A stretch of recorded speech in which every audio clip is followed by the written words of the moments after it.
video editing, MS Stories। एक वक्त का किस्सा है। एक गांव में गरीब मियाँ बीवी और उनकी एक बेटी रहती थी। उन्होंने मुर्गियाँ पाली हुई थीं। वो मुर्गियाँ अंडे देती थीं और वो आदमी उन मुर्गियों के अंडे मीठे नाम के आदमी को बेचता था। भाई आज मेरी मुर्गियों ने पूरे 2 दर्जन अंडे दिए हैं। इनके कितने पैसे मिलेंगे मुझे? वाह क्या बात है तेरी मुर्गियों की। इतनी स्पीड में तो महंगाई नहीं हो रही जितनी स्पीड में तेरी मुर्गी अंडे दे रही हैं। अच्छा इन अंडों के तुझे 200 रुपए मिलेंगे। मीठे भाई ये तो बहुत कम पैसे हैं। इन पैसों में तो हम जैसे गरीब लोगों का गुजारा बहुत मुश्किल है। आप एक काम करो, आप 300 रुपए दे दो। ओ हेलो, तू मुर्गियों के अंडे बेचने आया है? ये शुतर मूर्ख के जो तुझे 300 रुपए दे दूं। मेरा वीर इसके 200 रुपए मिलेंगे। अगर सौदा मंजूर है तो ठीक है, वरना शाबाश यहाँ से चलता बन। अच्छा भाई नाराज मत होए, चले आप 200 रुपए ही दे दो। ठीक है, ये अंडे रख जा और शाम में आकर पैसे ले जाएं। भाई प्लीज आप मुझे अभी पैसे दे दे। मेरी बीवी और बेटी का रोजा है। मैंने अफ्तारी का सामान लेकर घर जाना है। और तुझे समझ नहीं आई? शाम में पैसे ले जाई। अगर मुझ पर यकीन नहीं है तो अपने अंडे ले जा यहाँ से।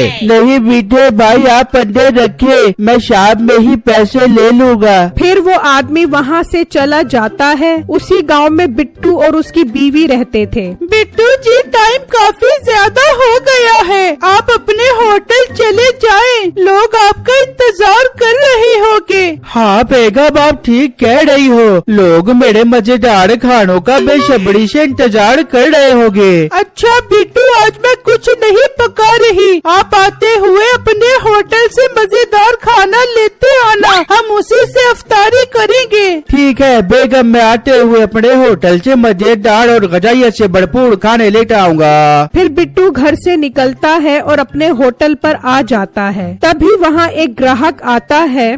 तो भाई आपके खानों की खुशबू तो दूर दूर तक आ रही है, आप अपने खानों की खुशबू थोड़ी कम करें, हम जैसे रोजेदारों के मुंह में पानी आ जाता है। भाई आप कह तो बिल्कुल ठीक रहे हो, बस अल्लाह ने मेरे हाथों में जायका इतना दिया है कि लोग दूर दूर से मेरे खानों की खुशबू सूंघ कर मेरे होटल में भागते हुए आते हैं। अच्छा बिट्टू खाने में क्या क्या है? भाई मेरे पास दाल फ्राई, चिकन लेग पीस और बहुत कुछ भी पका है। आप बताओ आपको क्या चाहिए? बिट्टू इस महंगाई के दौर में तो हम चिकन का सोच भी नहीं सकते। आप एक काम करो, 1 प्लेट दाल दे दो। फिर वो ग्राहक दाल लेकर वहाँ से चला जाता है और दूसरी तरफ नसीबो कैंची सोच रही होती है। मैं काम करती हूँ, आज मैं इफ्तारी के लिए मिठे को बोलती हूँ वो मेरे लिए लेग पीस लेके आ जाबे।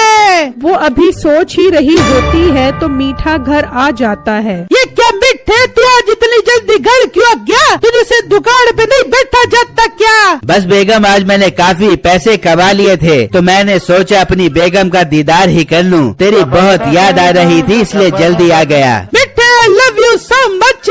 अच्छा मिठे आज मेरी इफ्तारी के लिए लेग पीस तो लेके आ जा, बहुत दिल कर रहा है लेग पीस खाने का।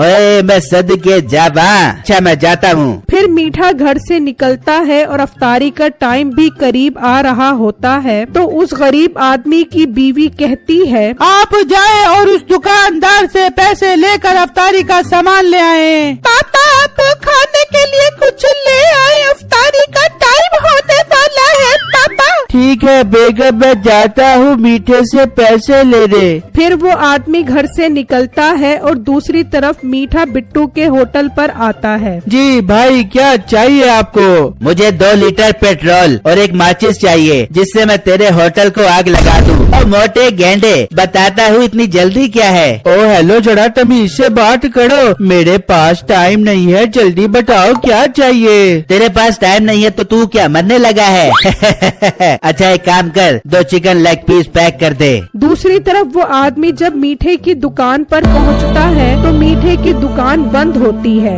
वो ये देखकर हैरान और परेशान हो जाता है। हाय मेरे अल्लाह, अब मैं क्या करूँगा? मेरी बीवी और बेटी रोजा कैसे खोलेगी? फिर वो आदमी वहाँ से चला जाता है और घर आकर अपनी बीवी और बेटी को सब बताता है। हाय मेरे अल्लाह, अब हम रोजा कैसे खोलेंगे?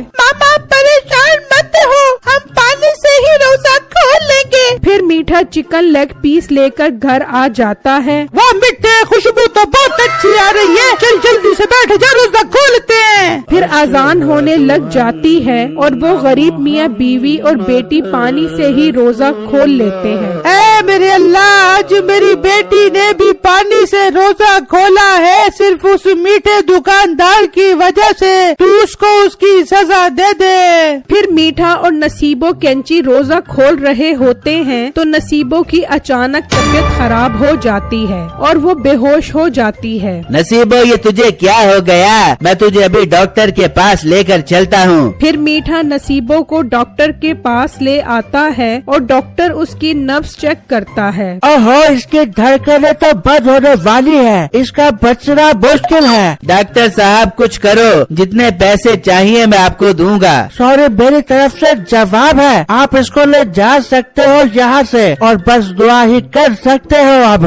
फिर मीठा नसीबो कैंची को घर ले जा रहा होता है तो रास्ते में एक बुजुर्ग मिलता है। क्या हुआ बेटा, तू इतना परेशान क्यों है? बाबा जी, मेरी बीवी मर रही है, डॉक्टर ने जवाब दे दिया है। देख बेटा, तेरे साथ ये तो होना था, तूने किसी गरीब का हक मारा है, तभी तो तुझे सजा मिल रही है। तू लोगों से माफी मांग, हो सकता है अल्लाह तुझे माफ कर दे। पर बुजुर्गो, आप कौन हो? मैं अल्लाह का नेक बंदा हूँ, जो कहा है वो कर बेटा। फिर वो बुजुर्ग वहाँ से चला जाता है और मीठे को अचानक याद आता है। लगता है मुझे जरूर उस अंडे वाले की बद्दुआ लगी है, मैं जाता हूँ उसके पास। फिर मीठा नसीबों को घर छोड़कर वहाँ से निकलता है और उस अंडे वाले के घर आ जाता है। मीठे, तू यहाँ क्या लेने आया है? तुझे कुछ पता भी है कि तेरी वजह से हमने आज पानी से रोजा खोला है? भाई मुझे माफ कर दो, मुझसे बहुत बड़ी गलती हो गई। देख भाई, अल्लाह से माफी मांग, हो सकता है वो तुझे माफ कर दे।